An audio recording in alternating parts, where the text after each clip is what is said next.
जिंदगी में बंदगी तू कर नहीं, जिंदगी में बंदगी तू कर नहीं, जिंदगी में बंदगी शर्मिंदा है, जिंदगी में बंदगी शर्मिंदा है। दुनिया में हो दुनिया का तलबगार न हो, बाजार से गुजर हो खरीदार न हो।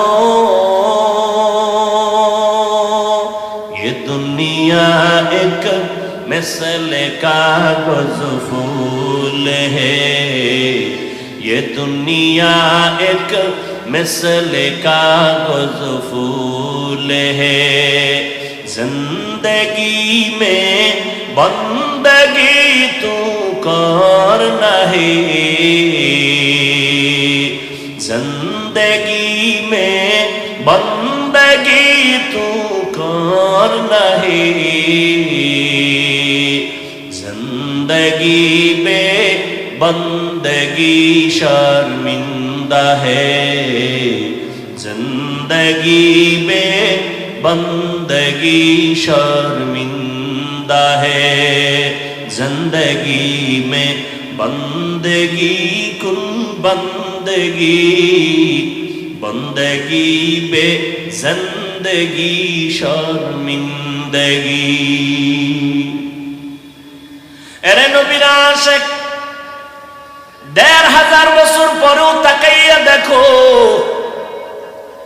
এই জমিনে নবীর আদর্শ রেখে গেলেন। আমার নবী চ্যালেঞ্জ দিয়ে গেলেন, কালান নবিয়্যু সাল্লাল্লাহু আলাইহি ওয়া আলিহি ওয়াসাল্লাম, তারাকতু ফীকুম আমরাইন লান তাদিল্লু মা তামাসসাকতুম বিহিমা, কিতাবাল্লাহি ওয়া সুন্নাত রাসূলি। পয়গম্বর বলেন, আমি বিদায় বেলা চ্যালেঞ্জ দিয়ে গেলাম, দুইটা জিনিস রেখে গেলাম, যদি আঁকড়াইয়া ধরো কোনদিন তোমার ঈমান নষ্ট হবে না, সম্মান কমবে না। এক নাম্বার হলো আল্লাহর দেওয়া কোরআন, দ্বিতীয় হলো আমি নবীর রেখে যাওয়া সুন্নাত। এখানে প্রশ্ন হতে পারে, নবী হাদিস বলেন নাই কেন, কোরআন হাদিস না বলে কোরআন আর সুন্নাহ কেন বললেন? সুন্নতের পর্দার ভেতরে আছে মুরব্বি মানা লাগবে,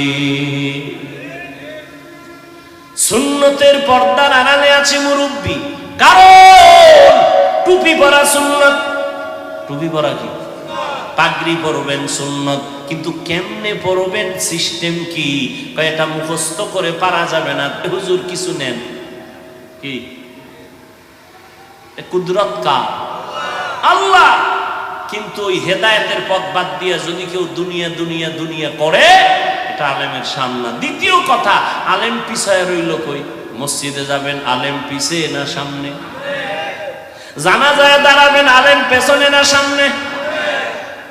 মজলিসে যাবেন, ওলামায়ে কেরাম আছে, বড় হুজুর আছে, পেছনে না সামনে? মন্ত্রীদের মজলিসে আলেম গেছে, পেছনে না সামনে? এমপি সাহেবের সভায় আলেম গেছে, পেছনে না সামনে? বিবাহের অনুষ্ঠানে আলেম পেছনে না সামনে? কেন বলো বাবা, আলেম পিছাইয়া থাকবে কেন? আলেম পিছনে নাই, তোমার অন্তরটা বড় দুর্বল।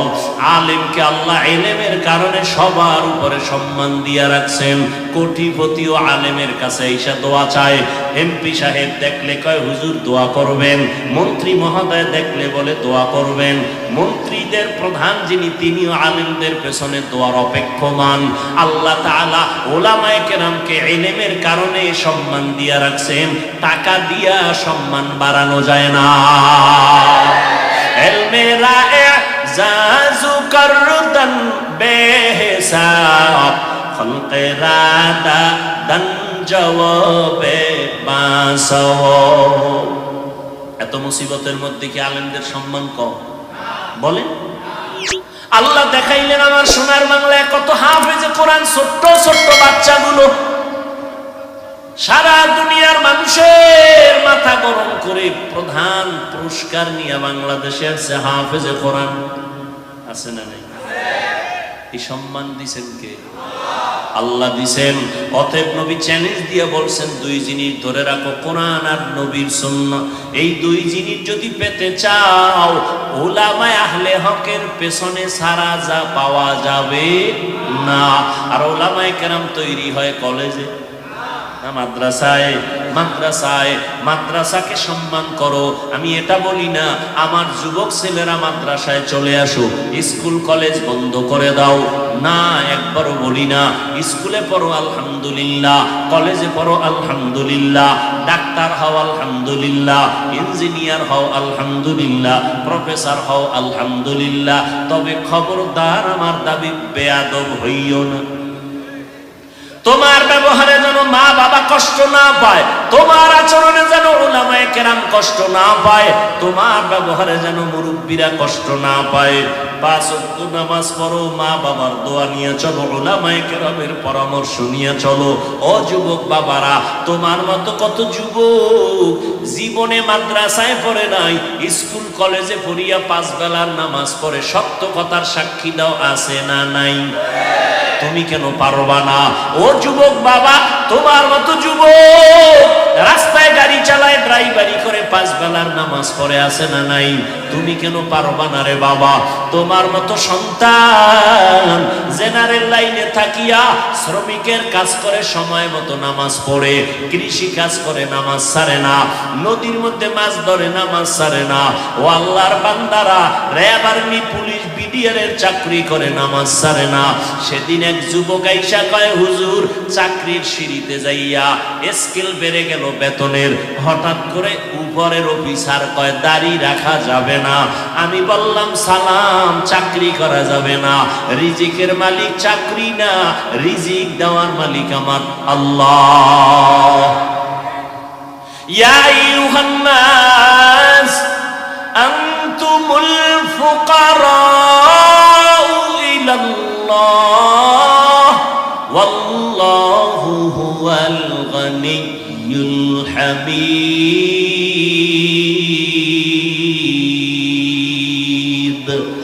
गर तवक्कुल मी कुनी हर सुबह शाम, मेरा सानत रज़्क़ तू अज़ला मक़ाम, जुज़्बा हक़ चीज़े मख़ाज़ इंसुजा, ফজলে উআ মাস্তে দর জুমলা জাহা। আল্লাহ বলেন, ও মানুষ, তোমরা সবাই ফকির, আমি আল্লাহ প্রশংসিত ধনী। আল্লাহ পাক প্রশংসিত ধনী, রিজিকের মালিক আমার আল্লাহ। ও যুবক, চেয়ারম্যান, মেম্বার, এমপি, মন্ত্রী 5 ওয়াক্ত নামাজ পড়ে নাই, দোকানদারি করে, কোটি টাকার ব্যবসা করে, হারাম খায় না, নামাজ ছাড়ে না, অভাব নাই। তোমার মনটাকে একটু প্রশ্ন করো, তুমি কেন পারো না রে বাবা? তোমার মতো যুবক 5 বেলার নামাজ পড়ে, কলেজে দৌড়ায়, স্কুলে দৌড়ায়, তুমি কেন পারো না? ঢাকা কলেজের বারান্দায় গিয়া দাঁড়াও, সলিমুল্লাহ হলের কিনারায় দাঁড়াও, জাহাঙ্গীরনগরের কিনারায় দাঁড়ায়, দেখবা পাগড়িওয়ালা সন্তান হাঁটে, মনে হয় যেন বাইতুল মুকাররমের একজন খতিব। কয় না, আমি জীবনে খতিবগিরি করি নাই। কই পড়ো? বলে ঢাকা কলেজে। এমন সুরাত কেন পাগড়ি লাগানো? বলে আমার মাওলার কোরআনওয়ালা উলামায়ে কেরামের নেক দোয়া। উলামায়ে আহলে হকের সোহবাত। ও যুবক, তুমি ডাক্তার হও, বাধা নাই, ইঞ্জিনিয়ার হও, বাধা নাই, জেনারেল লাইনে থাকো, বাধা নাই, চাকরি করো, ব্যবসা করো, বাধা নাই, 5 বেলার নামাজ পড়ো, মা বাবার দোয়া নিয়ে চলো, উলামায়ে কেরামের পরামর্শ নিয়ে চলো। ও পর্দার আড়ালের মা বোনেরা, আপনার মতো কত মা পর্দা করে, নামাজ পড়ে, স্বামীর মাল হেফাজত করে, অভাব নাই, আপনারা কেন পারেন না? অবৃদ্ধ বাবাজি, আপনার মতো কত বুড়া মানুষ হাতে লাঠি নিয়ে মসজিদে গিয়া নামাজ পড়ে, আপনি কেন পারবেন না? এখনো সময় আছে তওবা করার। মনটাকে ছোট করে আল্লাহর কাছে তওবা করেন মনে মনে। আল্লাহকে বলেন, হেদায়ার মালিক, জীবনে জীবনে কত শয়তানের ধোকায় পড়ে নামাজ ছাড়লাম, বেপরদায় চললাম, দাড়ি কাটলাম, কত মানুষের ক্ষতি করলাম, রহমতের নবীর আদর্শ চিনলাম না, চিনার চেষ্টাও করলাম না। আজকে থেকে তওবা করে নিলাম, নবীর তরিকার বাহিরে চলবো না, নবীর আদর্শ নিয়ে চলবো, মা বাবার দোয়া নিয়ে চলবো, ওলামায়ে কেরামের পরামর্শ নিয়ে চলবো। আর কোনোদিন দাড়ি কাটবো না, বেপরদায় চলবো না, নামাজ ছাড়বো না। হেদায়াতের মালিক আমার আল্লাহ, ইজ্জতের মালিক আমার আল্লাহ। আবু জাহাল নবীজির বয়ান শুনিয়াও কালেমা পড়তে পারলো না, কপাল পোড়া। আর ওমরের মতো বান্দা নবীর কল্লা কাটতে গিয়া কালেমাওয়ালা মুসলমান হয়ে গেল। এই জমিনে আবু জাহালের মতো শক্ত অন্তরের কিছু মানুষ থাকবে, হাজারো বয়ানে তওবা নসিব হবে না। আর একদল ওমরের মেজাজওয়ালা গুনাহ নিয়া ময়দানে ঢুকার পর চোখের পানি ছেড়ে ভয় ঢুকার পরে কাঁদবে আর বলবে, ও আল্লাহ, এতদিন বুঝি নাই দাড়ি কাটলে কি অপরাধ হবে, নামাজ ছাড়লে কি অপরাধ হবে। আমার মতো যুবক স্কুলে পড়িয়া যদি দাড়ি রাখতে পারে, নামাজ পড়তে পারে, আমি কেন পারি না? আমার মতো যুবক জেনারেল লাইনে থাকিয়া চাকরি ব্যবসা করে যদি নামাজ পড়ে, আমি কেন পারবো না? ও আল্লাহ, তুমি আমাকে মাফ করে দাও। সামনে কোনো দিন দাড়ি কাটবো না, বেপরদায় চলবো না, মা বাবার বরদোয়া নিব না, ওলামায়ে কেরামের পরামর্শ নিয়ে 5 বেলার নামাজ পড়ে নবীর তরিকা মেনে চলবো। তওবা যদি করতে পারো, মুহূর্তে আমার আল্লাহ তোমাকে মাফ করে দিবেন।